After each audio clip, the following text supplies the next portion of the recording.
NBA team's biggest regret of 2022. Welcome to the season of #No Regrets, a wonderful time of year when we look back on the previous 12 months of the NBA calendar, without ever actually regretting our support, interest, or countless hours we have spent watching this league, while obediently admitting that things could have always been better for every team. To that end, you would undoubtedly get different replies if you asked team executives for their answers. These regrets do not represent how all organizations feel in reality. In today's video, we'll be sharing NBA teams' biggest regrets of 2022.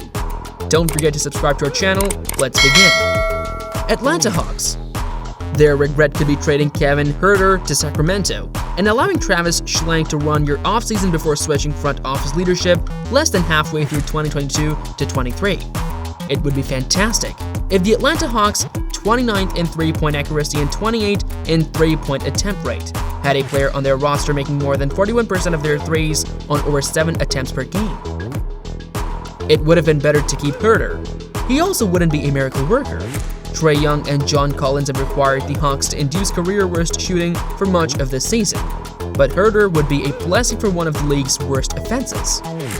Oh well. At least the Hawks were successful in getting a king's ransom from Sacramento. But hold on, they didn't. They ultimately obtained Justin Holiday, Mo Harkless, a first-round pick in 2024 that is highly protected, as well as some long-term financial reserves. I'm going to give that a Boston Celtics. The regret may be the turnovers and poor defensive rebounding to the end of the 2022 NBA Finals. Brogdon spent a large portion of last year dealing with Achilles problems. Thus, he and Derek White can be in Beantown by the deadline in 2022. A championship wasn't just one Malcolm Brogdon away for the Celtics either. He would have been useful as a half-court safety valve when the Golden State Warriors' defense was suffocating Jason Tatum. But Boston quickly took a 2-1 lead in the finals. Brooklyn Nets. The regret may establish some form of stability it took so long. Many people will say that Brooklyn Nets should have dismissed Steve Nash sooner. They could be correct. Under Jack Vaughn, Brooklyn has a top 3 net rating and has been on a roll statistically, functionally, and emotionally since the beginning of December. But Nash is one of many problems facing the Nets. It took the entire company a long time to get its act together. Last season, Brooklyn took too long to resolve the James Harden dilemma. It permitted the circus surrounding the Kyrie Irving contract and the Kevin Durant demand to fester for so much summer. It took too long to begin handling all Kyrie-related issues with a heavier hand. Charlotte Hornets. Dealing out of position 13 in the NBA drought in 2022 may be regrettable. Criticizing the Charlotte Hornets for neglecting to dismantle the team and carefully rebuild it around LaMelo Ball is acceptable. It also has a rather hollow sound. Aside from LaMelo, how many other players on the current roster have positive trade value? Kelly Oubre Jr., Mark Williams, and possibly PJ Washington? If Cody Martin hadn't missed the entire season due to a left injury, too. Looking ahead to 2021-22, pressing the Hornets to explain their attachment to mediocrity is more important. Maybe they should have lost 43 games instead of tanking and maximizing the worth of their first-round choice. But 43 victories aren't like 34 victories. It exceeds 500. And Charlotte isn't nearly as good as it needs to be this year to mourn its basketball goals of an 11 seed. Even if LaMelo stays healthy for the remainder of the season, it might still have a bottom 4 record. Chicago Bulls. On the NBA trade deadline in 2022, the regret can be whiffing. The Chicago Bulls were excellent for the majority of last season, but it's simple to forget that their future is so bleak now. At the 2022 trade deadline, they were 34-21, fighting for a top 3 slot, and just behind the Miami Heat in the first place. Chicago replied by taking no action. Its significant midseason change was signing Tristan Thompson to the biannual exemption for some reason.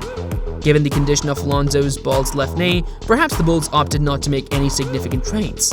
That is not a valid defense. Cleveland Cavaliers. Well, Caris LeVert, before the 2022 trade deadline, can be regretted. The Cleveland Cavaliers did not make the playoffs last season despite signing Caris LeVert. His performance was inconsistent, and injuries had robbed the team of its star power towards the conclusion of the season. That doesn't mean that this is an overall error. Although LeVert's effectiveness inside the arc has suffered, having him sit until Ricky Rubio fully heals from a left ACL rupture is still viable. Over the long run, LeVert has become somewhat unnecessary as a result of the Donovan Mitchell trade.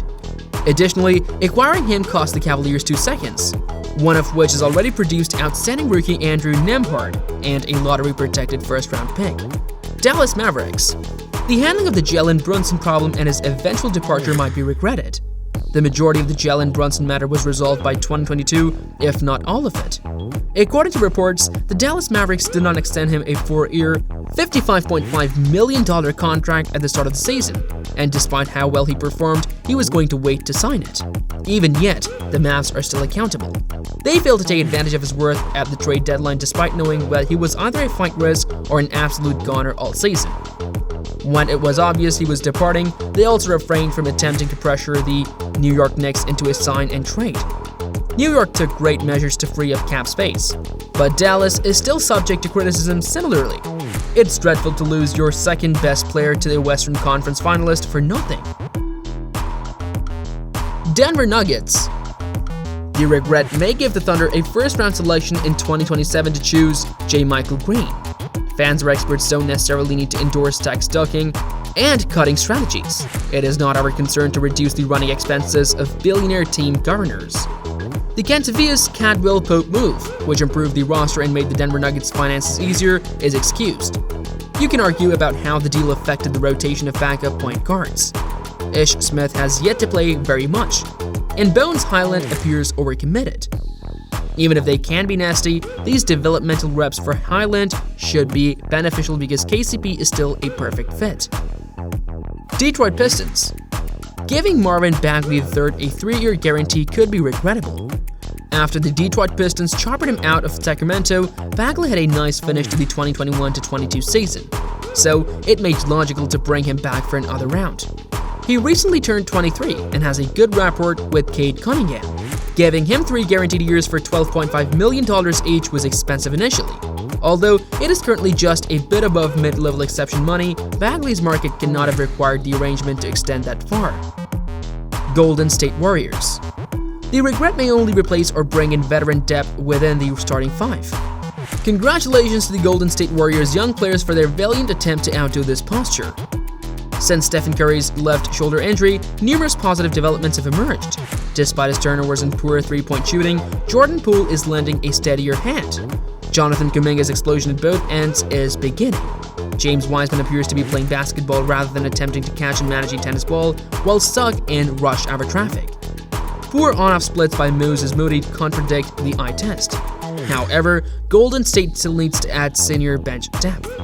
That is all for this video. We will be back soon with another informative video. Remember to like and share this video. Until next time.